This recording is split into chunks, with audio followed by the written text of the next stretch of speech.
You call up Jasson Dominguez for the 27th man last night. First of all, you get just a 27th man because for the kids? No, I think it was because they traveled in the middle of a series. Okay. That's what I'm thinking.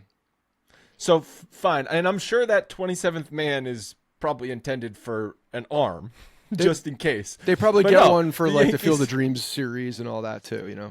All right. So the Yankees decide we're gonna just completely punk our fan base and use the 27th man for Jasson Dominguez.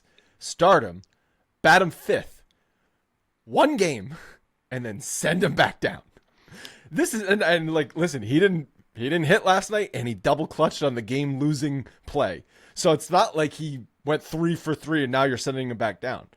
But it's the principle of the matter, okay? Where you call him up for a game just to send him back down. Why? What is this? Why?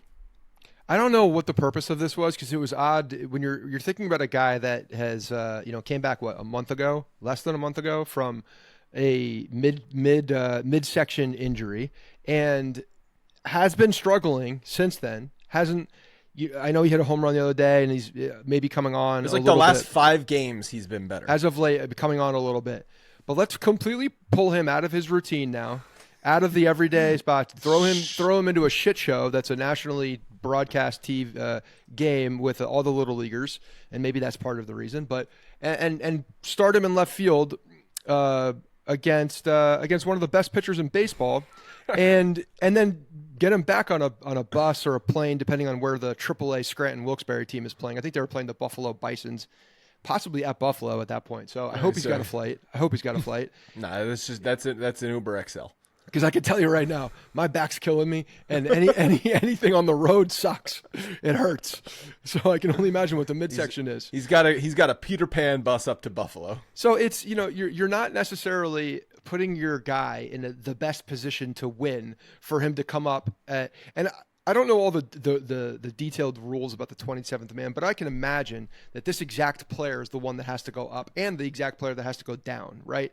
It's not like I think we were talking about that, and I think the Yankees could just make room for they'd send someone else down. You can send someone else down, or he's the added guy, and then you got to send him down and then have a separate transaction. I don't know the answer to that. It might be a separate transaction. Yeah. I have a feeling. But so there's a little bit more paperwork involved there. But what are you going to do? What are you going to see? You're going to see a guy goes 3 for 3 and be like, that's going to change your mind and say, yeah, he's better than Verdugo now. I saw it. No. We know the situation, what's happening here. Verdugo's been struggling. You have a guy that named Jasson Dominguez, who's the most highly touted prospect in the Yankee system, and is working his way back to consistency. That's what they're looking for. They want consistency. So it's not like one game's going to change anything. So yeah, you're trying to get a spark against the best pitcher, one of the best pitchers in baseball, against the Detroit Tigers on a nationally televised game. It's an odd choice. It's a very odd choice. Maybe Verdugo needed to have like some Aquaphor on his fingertips to get the swelling down, get the blisters down from the allergic reaction to the batting gloves, and so he needed a day off. So that's why they need to call Dominguez up. Yeah. I don't know. That to me, that's not handling your guys with care and putting them into the best positions. Yet they will pull them in the 6th inning or 7th inning, just so he doesn't get too much time on his legs in the outfield on a rehab assignment.